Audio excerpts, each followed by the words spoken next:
there were two things. There are two areas that I really wanted to get into.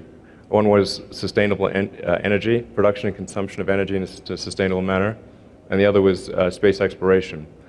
And I started off initially with the idea of doing something in the space exploration arena. In fact, it wasn't actually with the idea of creating a company. It was initially with the thought of spurring interest in sending people to Mars.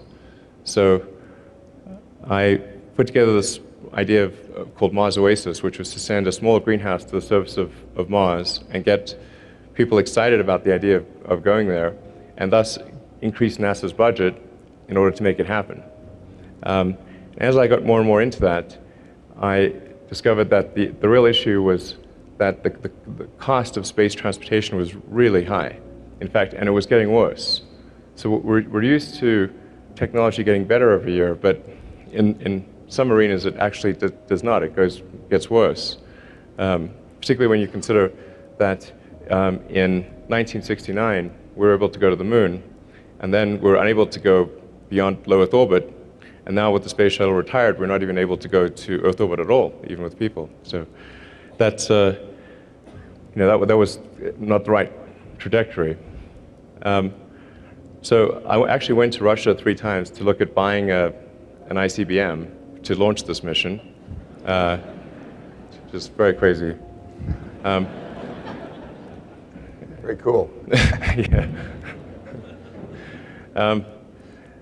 Anyway, so after my third trip of trying to negotiate with the Russians to buy an ICBM, and I did actually get a deal, so figured out what it would cost and everything. But I concluded that my initial assumption had been wrong, that it was not a question of trying to generate more will to explore, because I think the United States in particular is a distillation of the human spirit of exploration. Space exploration is fundamental to the American psyche. So, but people really need to believe that it can be done, and it's not going to break the bank if it does. So that's when I decided to start a rocket company. And I actually didn't think it would succeed, and it almost didn't. So we started off developing a small rocket, which was kind of a scale model version. It was about 100,000 pounds of thrust, so big by normal standards, but small for a rocket. And developed the engine and the airframe and the electronics and the guidance and control system, and then proceeded to have 3 failed launches in a row. And so for various technical reasons, the first 3 launches did not succeed in reaching orbit. Launches 2 and 3 did get to space, but they didn't achieve enough speed to reach orbital velocity.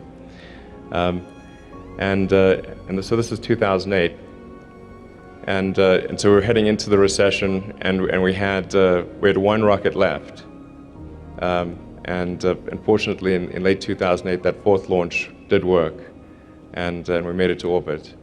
And then we won a NASA contract after that, and so fortunately things worked out. But if that 4th launch had not worked, then SpaceX wouldn't be around. So it was a very close call.